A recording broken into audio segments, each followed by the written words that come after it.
12 বছরের মেয়ে আয়েশা স্কুল থেকে একটু তাড়াতাড়ি বাড়ি ফিরল। ব্যাগটি নামিয়ে সে বসে পড়ল বাড়ির উঠোনে। রোদ ঝলমলে বিকেলের হাওয়ায় নারকেল পাতার গন্ধ মিশেছিল। আয়েশা শান্ত মনোযোগে পাতাগুলো পরিষ্কার করে একে একে ভাঁজ করতে লাগল। তার ছোট্ট কোমল দুই হাত যেন জাদুর মতো নড়তে থাকে, কখনো পাকিয়ে, কখনো গেথে, কখনো যেন সুতোর মতো জোড়া লাগিয়ে।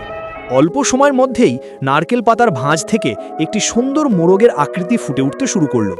চোখ, ডানা, ঝুঁটি সবই যেন জীবন্ত হয়ে উঠল তার শিল্পী সুলভ স্পর্শে। আশেপাশের মানুষ কাজ ফেলে একে একে উঠোনেই এসে দাঁড়ায়। কেউ বিস্ময় বলে, এই বয়সে এমন হাতের কাজ। কেউ আবার মুগ্ধ দৃষ্টিতে দেখে শুধু মাথা নাড়ে। আয়েশা লাজুক হাসিতে তাদের দিকে তাকায়, কিন্তু তার চোখে থাকে গর্বের ঝিলিক, নিজের হাতে কিছু সৃষ্টি করার আনন্দ। শেষমেশ মোরগটি যখন পুরোপুরি তৈরি হয়, সবাই হাততালি দিয়ে ওঠে। আয়েশার মুখে ফুটে ওঠে সাফল্যের আলো। ছোট্ট এই 12 বছরের মেয়েটির হাতেই যেন লুকিয়ে আছে সৃজনশীলতার এক অপার জগৎ।